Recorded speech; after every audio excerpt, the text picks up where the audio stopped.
Welcome back to Rambling with Ryan, where it's about a 15-minute podcast with three 5-minute segments where we will talk about three major topics going on in the sporting world of football and basketball. And today I have my dad on the show to talk about it with me. And the first topic I want to bring up is obviously in the NFL world with the offseason being underway is the NFL draft. Was there anything, you know, any shockers at all, other than, of course, Shedeur Sanders, which we'll get into later, but I don't know if you thought there was anything shocking. I mean, obviously everyone knew Cam Ward was going first overall, and I don't know if there was anything. Well, what are your overall thoughts on the draft? I mean, it was an interesting draft, I think. I looked into it maybe from a different perspective, just, maybe some numbers that might be interesting to other people. So as you know, I don't think you could have more than 11 picks in any given NFL draft, right? Mm-hmm. I think that is the maximum number of picks that you could have. So going into the draft, I think San Francisco 49ers and Baltimore Ravens, they had 11 picks, right, going into that. But due to lots of trades that happened during the NFL draft, some other teams actually ended up having 11, picks, and some ended up having less picks, right, than the beginning of the draft. So we had teams basically ended up drafting between 5 and 11 people, like 11 players, right? Mm-hmm. So there were, I think, three teams actually that ended up having 5. So basically the least number of picks this year. Yeah. Commanders, Falcons. Not Falcons. Yes, Falcons. Commanders, they had 5, and also Vikings ended up having 5 as well. And then we had some teams that ended up having the max number of picks, which is 11. So Patriots, Raiders, Ravens, Seahawks, as well as San Francisco 49ers. So they ended up having the maximum number of picks, 11. So they're really trying to get a lot of young guys and to rebuild their teams. Yeah. So something else that's really interesting, 257 overall picks, right? Similar to every other year. That's the number of NFL draft picks that we have every year. It's interesting that teams ended up having 126 offensive players, 126 defensive players. That's really interesting. Wow, so dead even across the board. One offense / defense. Which was Travis Hunter, so obviously. 126.5, 126.5 if you want to. Yeah. And then 4 special team players. So it was really interesting because I was personally very interested in, did teams actually draft more player on the offense side or the defense side? But it was really interesting to me that it was exactly like the same number of draft picks. So, and then what I did was I said, okay, so I'm gonna give each player on the offense side 3 points, and then each player on the defense side -3, and on the special team I said I'm gonna give them like 1 point. So I multiplied their picks by those numbers, and I wanted to see which teams actually try to improve their offense and which teams try to improve their defense, right? So let's say if you end up with number 0, that means you pretty much took a very balanced approach. Yeah. Right? So it was really interesting. Like, for example, San Francisco 49ers end up with -3. Oh, so they took a more defensive because approach. They took 6 players on the defense, 5 players on the offense. Yeah. Right? So it makes sense. Yeah. But some interesting numbers, for example, Cardinals, guess what their number was? What was their number? -15. Wow, so they really went full defense. They drafted 7 players, 6 on the defense side, 1 on the offense side. Wow. Maybe another one. Guess what the number was for Seahawks? Seahawks. I'm gonna guess more on the positive end of the spectrum, right? What? Yeah. Like 15? 21. Wow. So they drafted 11 players, 9 on the offense, only 2 on the defense. Oh wow, so they because I guess some of these would like some of these would make sense. Like I'm sure Cincinnati with their horrible defense last year was way more on the negative side. What were the like Bengals? Who? Bengals? Yeah, Bengals, I will tell you right now. I need to I saw it find up. up the. Oh yeah, Bengals 0. Oh, Actually, so they had six wow. picks, 3 on defense, 3 on offense. But interesting, like Steelers, right? They had the most expensive defense last year, a pretty good defensive team, right? This year their number is -9, so they had actually 7 picks, only 2 on offense, 5 on defense. Wow. So they really went after improving their defense again. I think that's what also was one of the big shockers is Steelers not really opting for a quarterback. Obviously, they skipped out on Shedeur Sanders, but skipped out on a lot of quarterbacks in general. So yeah, one of the main shockers of the draft. I don't think anyone saw this coming. That Jaguars actually traded up from the 5th, I believe, to the 2nd to take what was Travis Hunter. What were your thoughts on that? I thought it was a pretty good move. I think Jaguars got a really good player in positions that they both need. And clearly, if they traded up, that means they really wanted to integrate him specifically into their offense. So I think he will get a decent opportunity along with the Jaguars as well. So going into the draft, everybody knew that Travis Hunter was the best available player. Yeah. He's a generational talent. I guess nobody disputed that. And everybody wanted to take him, but Titans, they really needed a quarterback like today. Even though they had to pass on Travis Hunter, I'm sure it hurt them, but they would have to do that. Because what use is Travis Hunter without a quarterback? So Jaguars, they really, really wanted to take Travis Hunter, the best available player, and kind of team him up with Trevor Lawrence, right? Trevor was really like, when he was drafted, there was a lot of hopes, right? Everybody thought that he would have been so much better than this, but some people say that, okay, he hasn't been great or his numbers haven't been perfect just because maybe he hasn't had enough, let's say wide receivers and stuff like that around him, right? So now they're going to give him a generational talent, I guess a guy that is amazing. Of course, we got to see how they're going to split his time between defense and offense, if he's going to be a full-time wide receiver or is going to be split. We'll figure that out. Which I do think on the Jaguars offense, they came out and said that he's primarily a wide receiver, but I know he'll definitely take some. I know he will take some defensive snaps. I'm sure. They definitely need that, I think. But what I'm very surprised that they did that was Jaguars' biggest problem is their defense and not necessarily their offense. Yeah. Right? So they could have taken Abdul Carter at number 2. I'm sorry, like they could have traded up and taken Abdul Carter. That's what I thought they would do, to be honest. Really? Because we knew Abdul Carter was not going to be available at number 5. Abdul Carter would have been taken in the top 4 spots. Yeah. Because going into the draft, a lot of people thought, okay, it's gonna be Cam Ward, it's gonna be Travis Hunter, Abdul Carter, or Shedeur Sanders and Abdul Carter. So basically, they were supposed to be the top 4 players. Yeah. And of course, there was a lot of Will Campbell, a lot of good players available at number 5, but Abdul Carter is just something else. This guy is unbelievable. So I really thought that these guys would take Abdul Carter and improve their defense, which should have been their primary focus, in my opinion. But of course, they really, really wanted to take a really good generational talent, put him next to Trevor Lawrence, and just really up their offense. And see what happens. And maybe this would automatically make them a playoff team, to be honest. Yeah, who knows? We'll see. But that's my take, honestly, on the Jaguars situation. Yeah. The only reason I felt confident that they were not going to take Abdul Carter is because he had only met with the top 4 teams at the time. And I don't really think Jaguars were willing to invest that time into Abdul Carter if they had never met with him prior. Like I feel like I feel like that is big risk.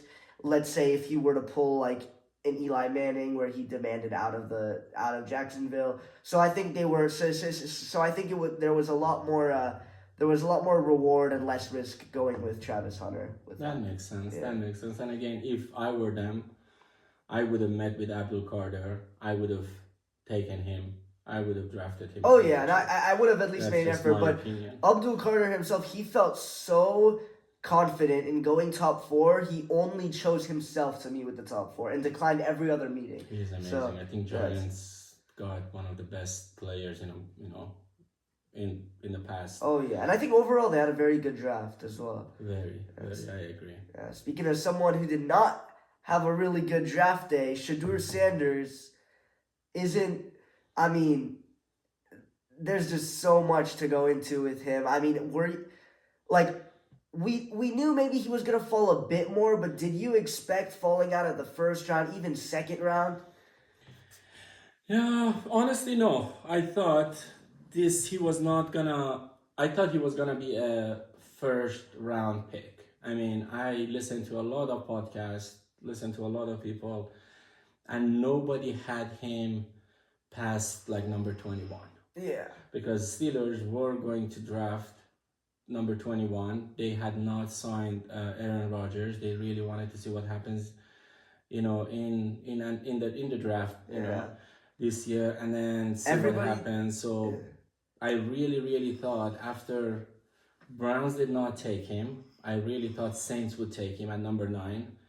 When they passed on him, I said, that's it. Steelers need a quarterback. Oh yeah, but by that point, I really was like, I would have been willing to bet real money that he was gonna go to the Steelers, and I just remember how shocked I was being when they took a defensive player with their first round pick, and not Shedeur Sanders. So that's when that's when it was so unpredictable. I was like, when could he possibly get drafted? There was no timetable, no direction. Exactly. So I think what really got him in trouble was his attitude, to be honest with you. Yeah. And it's not like my opinion, it's a lot of people's opinion. So, for example, for someone that did not participate in, Combine this year, because he thought that he was so much better than that. And when he had an interview around that day, he was like, if you are not going to be, if you're not going to go through a revolution, or if you're not going to like revolutionize your team or something like that, do not get me, or something like that. And he was like, and they said, why would a team draft you? And he was like, everybody knows what I'm capable of. I have done it over and over and over, like to change teams. So if a team wants to, turn things upside down, they need to get me, and they will get me, or something like that. The way that he was talking, he was so honestly, I don't know. I think he did super bad in his interviews. One of the NFL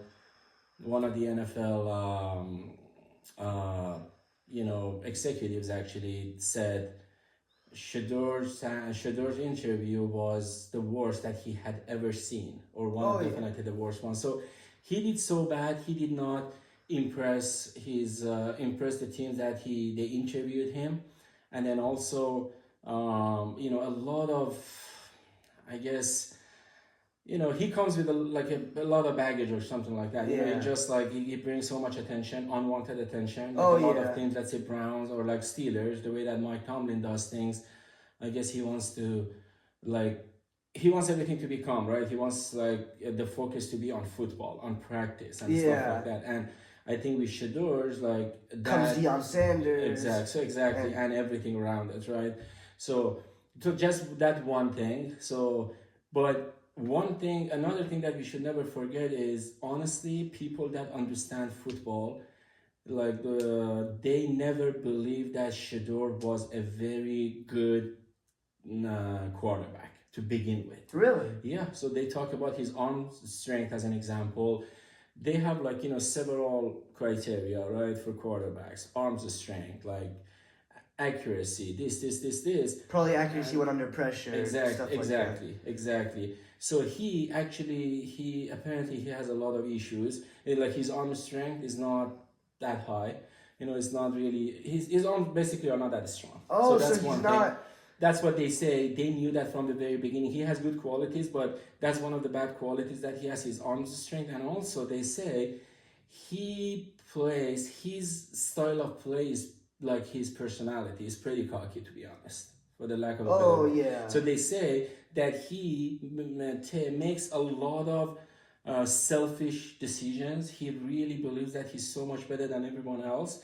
He really doesn't get rid of the ball super quickly, right? He holds on to the ball for so long because he thinks that he could totally manage the ones that are coming at him, to sack him. He believes that they are not able to do that. And everybody was saying that in college, he kind of got away with that. But in NFL pro football, they said he would have been, if he doesn't change that start and if he does play, he is gonna get sacked so many times that basically for a team to invest in him, and he gets sacked so many times, and of course it's gonna hurt the team in every game, and also the chance of getting injured goes up significantly, right? So you invest in a good quarterback, and you want him to be your franchise quarterback, but then he gets injured, and then all of a sudden the entire season is gone. Yeah, right? exactly. So those things. So basically, in a summary, if I want to summarize what I said, so he was not picked at number 3, 4, or first round, second round, third round, whatever, fourth round, and eventually he was picked at number in the fifth round, right? Yeah, I think 152, 153, something like that. Round. So the main reason was two things. First of all, his football.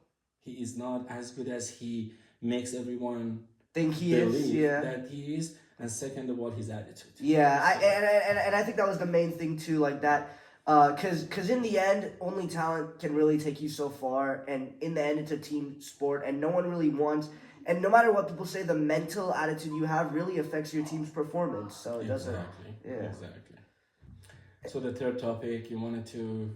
Yeah, I wanted to talk about. I mean, it's not really a secret. My dad is a 49ers fan, so I just wanted to ask what you really thought of their draft specifically, and if you guys really have a true chance this year. Is the window closed from their 2023 success?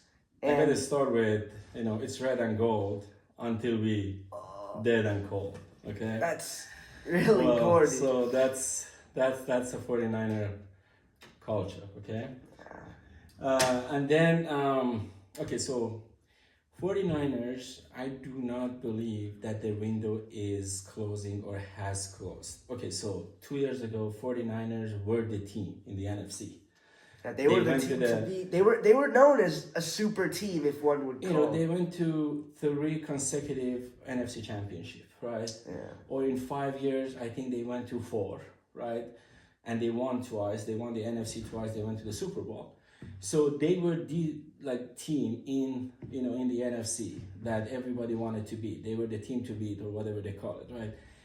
That window, I think, has closed, right? So we're not the team anymore. Yeah, right? Like the powerhouse in the NFC. But 49ers, with the players that they still have on both defense and offense sides, and also the really good players that they drafted this year, in my opinion, Niners could even have a chance this year. But Niners are going to enter the next draft with also 11 picks. So with having 11 picks this year and 11 picks next year, honestly, I really, really believe that the 2026 season will be the Niners' year. Oh, yeah. I really believe that. Yeah. They would have a very, very deep run in 2026. Honestly, they could still do it this year, because if you remember, they finished the 2018/19 season 4-12, right? They went to the draft. They got players, including Nick Bosa, right, at number 2. They had the second draft pick. Like they did that bad, right? They picked they drafted Nick Bosa, and then the following season, the very first season after drafting Nick Bosa, the very first season after finishing 4-12, they went all the way to the Super Bowl. Oh, wow. So they could repeat the same thing this year. To be honest, they have a great coach. Kyle Shanahan is still one of the best coaches in the league. Brock Purdy, I really believe he is one of the better quarterbacks. He's one of the top quarterbacks. CMC, if he has a good year, he is the best running back in the game, in my opinion. They have good wide receivers. They just drafted 2 wide receivers. They have Brandon Ayuk at some point in this season. I think he is pretty good. And they have Ricky Pearsall. They have Jennings. They have Trent Williams, left tackle. And then on the defense side, you still have Nick Bosa. You just got one of the best edges in the game, right? I know Michael Williams, right? Michael, I guess. Yeah, one of the best edges in the draft. Honestly, he is really, really good. I have watched many videos. He is amazing. And then you have Fred Warner. You have Malik Mustafa. You have Dominic Pooney. You have a lot of really good players that I think they will make Niners a very good team even this year. Going into this year. I mean, of course, there is a lot of good teams on the NFC side. You have Eagles that are going to be great again. Yeah. You have Commanders that they just got so much They better got this better. year. Lions are still going. Lions are still good. Vikings, we'll see how that, but they have a good coach. They have a good team. Steelers, of course, are a team. Yeah. No, Steelers are on that Steelers are on the side. AFC. Green Bay's there. Green Bay's there. Dallas Thank is you. there. Exactly. Bear, honestly. Bears could be good. Could be They're good. But I'm just kind of saying a there is a wild lot card. of teams that are good. So we'll see. We'll see how things go. But I really think Niners, San Francisco 49ers fans, I think are gonna have a fun year. And that's what I think a lot of people forgot about the Niners going into this season is that they, one of the highlights of their offseason was losing a bunch of key guys. But I think what people forget is that they still have a lot of guys. They're not one of those teams that has 1 or 2 superstars, and if they lose them, everything collapses. They have a lot of other guys, and they lost a lot of guys, but they also didn't lose a lot of guys, so they can still contend. Exactly, and honestly, majority of those players, except for Drake Greenlaw, who unfortunately got injured again, except for Drake Greenlaw, I think the other ones, none of them were players that everybody was super sad about. And you gotta remember that, for example, we did not even have a good edge to lose, but we just gained a very good edge. Yeah. So just imagine our defense. And for our D-line, you're going to have Nick Bosa on one side, and you're going to have Michael Williams on the other side. Yeah. That is amazing, to be honest. If Williams is going to do what he did in college just this last year, even though he played through an injury, Niners D-line is going to be scary.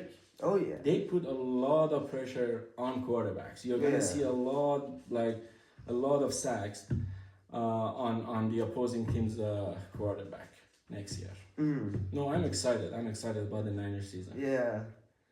I think, it should be interesting how it all unfolds. Exactly. Yeah. I'm looking forward to it. Well, thank you so much for having me. I think it was a lot of good No topics. problem. That was definitely some things learned, and we'll see you guys in the next one. See everyone later. Bye, everyone. Thank Bye. you.